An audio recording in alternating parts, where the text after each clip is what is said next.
Votre fidélité à ce programme Canal Agrométéo est la preuve pour nous de l'intérêt que vous portez aux informations agricoles et météorologiques que nous partageons chaque semaine. Nous sommes à une période qui correspond au dernier moment à saisir pour ensemencer vos champs.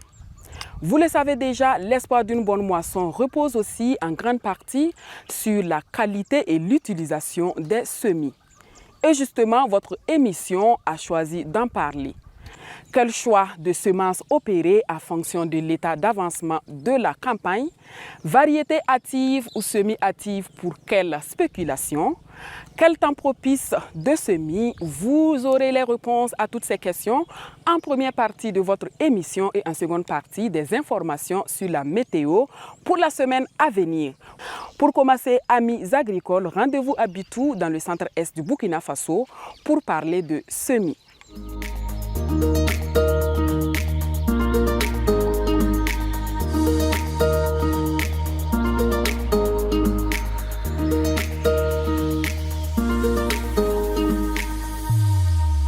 Aujourd'hui, nous sommes à Bitou. Les producteurs au niveau de cette zone sont confrontés à beaucoup de défis liés aux conditions climatiques. Et qu'est-ce qu'il faut faire pour aider les producteurs? Dès le début de la campagne, il faut accompagner les producteurs dans le choix de leurs semences. Les différentes spéculations que nous produisons ici, c'est quoi? Il y a le riz, il y a le maïs, et au niveau des légumineuses, on a le soja et le sésame. Maintenant, qu'est-ce qu'il faut apporter comme conseil aux producteurs? En fonction de l'état d'avancement de la saison, nous conseillons aux producteurs, pour pouvoir faire face aux défis, d'utiliser un certain nombre de variétés.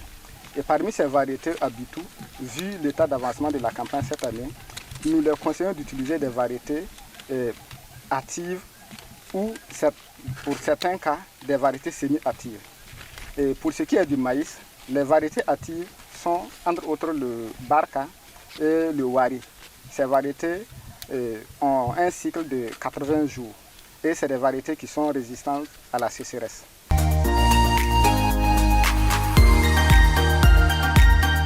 Donc pour le sésame, les périodes de semis vont du 10 juillet jusqu'en fin juillet. Les semis à partir de fin juillet sont possibles, mais avec beaucoup de risques sur le rendement. Voilà, donc le producteur risque de ne pas avoir de bons rendements pour les semis qui vont débuter à partir du fin juillet. Voilà. Donc pour le soja aussi, on peut toujours continuer les semis jusqu'au 25 juillet. Voilà. Et là, c'est pour ce qui est des variétés utilisées au niveau de Bitou. Et pour le riz, il y a certaines variétés que nous conseillons, comme la FKR 19. Et nous conseillons aussi la 45N pour ceux qui sont en haute terre. Et maintenant, pour faire face à d'autres défis liés à la sécheresse, il faut dire qu'au niveau de Bitou, durant tout le mois de juin, on a enregistré une quantité de pluie qui n'excède pas les 50 mm. Donc pour résoudre ce problème, c'est quoi? Il faut toujours conseiller les variétés hâtives là. Et aussi jouer sur la préparation du sol, parce que la préparation du sol là, est très importante pour pouvoir lutter contre la sécheresse. Quand vous aménagez bien votre sol, vous gardez une certaine quantité d'humidité dans le sol. Et au moment de cette préparation du sol, il faut apporter la fumure organique. Et nous conseillons d'apporter 5 tonnes à l'hectare chaque 2 ans. Donc la fumure organique constitue comme un siphon pour les plants. Il garde l'eau à proximité des racines. Mais quand vous avez votre sol qui n'est pas riche en fumure organique, de un, vous n'avez pas d'éléments fertilisants et en matière d'eau aussi, vous avez des difficultés. Donc, après ces techniques-là, il faut conseiller aussi les techniques de CS-DRS, comme les cordons pierreux qui permettent de ralentir le ruissellement de l'eau et qui permettent aussi l'infiltration au niveau du sol. Et après ces techniques de CRS-DRS, nous conseillons aussi les bassins de collecte d'eau de ruissellement pour les irrigations d'appoint. Donc, quand vous avez des postes de sécheresse, vous pouvez utiliser l'eau de ces bassins pour irriguer votre champ. Donc on remarque que la plupart des cas, les producteurs ne prévoient pas ces bassins de collecte là et que ça peut jouer sur leur production. Valeureux producteurs et productrices agricoles du Burkina Faso, dans cette seconde partie de notre émission, on vous donne des informations sur le bilan pluviométrique des 6 derniers jours et les prévisions des 6 prochains jours pour l'ensemble du territoire national, ainsi que des alertes sur les poches de sécheresse. Vous aurez également la prévision allant du 14 juillet au 13 août et des conseils agricoles. Voici donc le bilan de la semaine passée. La saison des pluies continue progressivement dans notre pays. Entre le dimanche 10 juillet et le vendredi 15 juillet, des pluies ont été enregistrées sur une bonne partie du territoire avec une moyenne de 5 à 28 mm d'eau. Les pluviométries les plus faibles ont été enregistrées dans des localités de la partie nord et le centre-est du pays, avec des précipitations variant entre 5 et 9 mm. Les régions de l'Est, du centre-est, du nord et des hauts bassins sont les localités qui ont été les plus arrosées avec des précipitations variant entre 15 et 28 mm. Que nous dit la météo pour ce qui concerne la nouvelle semaine qui commence? Dans la période du 17 juillet au 22 juillet, il va y avoir 2 à 3 fois plus de pluie que la semaine écoulée. Elles varieront entre 9 à 81 mm sur l'ensemble du territoire. La plupart des localités de Orodara, Bobo-Dioulasso, Dedougou, Po, Manga, Tenkodogo, Wargaï, Pama, Diapaga et Fadangourma recevront les plus fortes pluviométries, entre 49 et 81 mm de pluie, soit 490 000 et 810 000 litres d'eau par hectare, ce qui permettra la poursuite des activités de semis, d'amendement et de désherbage dans ces localités.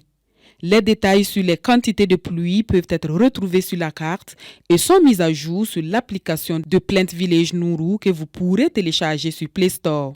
Les localités situées au nord de Titao, Kongoussi, Kaya, Boulsa, Bogandé, Seba et l'ensemble des localités de Dori, Djibo, Gorom seront les moins arrosées avec des pluies comprises entre 9 et 24 mm, soit entre 90 000 et 240 000 litres d'eau par hectare. Cependant, il n'y a pas de quoi s'inquiéter car cette quantité d'eau pour cette semaine suffira pour la poursuite des activités agricoles dans ces localités. Vous pourrez avoir plus de détails sur l'application Plant Village Nourou. L'ensemble du territoire recevra du 14 juillet au 13 août entre 91 et 273 mm d'eau de pluie. Les localités de Sendou, Orodara, Bobo-Dioulasso, Solenzo, Dedougou, Oundé et Sapui recevront en moyenne entre 1 898 000 à 2 732 000 litres d'eau par hectare tout au long de ces 30 jours. Pour les producteurs des localités où on observera de fortes pluviométries, il leur est conseillé de mettre en place des cordons pierreux ou des diguettes afin d'éviter l'érosion des champs par la force des eaux. Aussi, l'application de paille dans les champs permettra à l'eau de s'infiltrer dans le sol sans causer de dégâts à vos cultures. Pour les producteurs qui sont toujours dans la phase de semis au niveau des localités à faible pluviométrie, il leur est conseillé de s'aimer juste après les premières pluies en ajoutant du biochar et du compost dans les poquets. Cela permettra une germination et une croissance rapide de vos cultures. Pensez également à associer vos céréales aux cultures de couverture afin d'éviter les pertes d'eau. Je vous donne rendez-vous la semaine prochaine pour d'autres nouvelles sur le temps et d'autres conseils agricoles. Téléspectateurs et téléspectatrices, vous pouvez nous envoyer vos suggestions par WhatsApp au 226 76 60 03 81.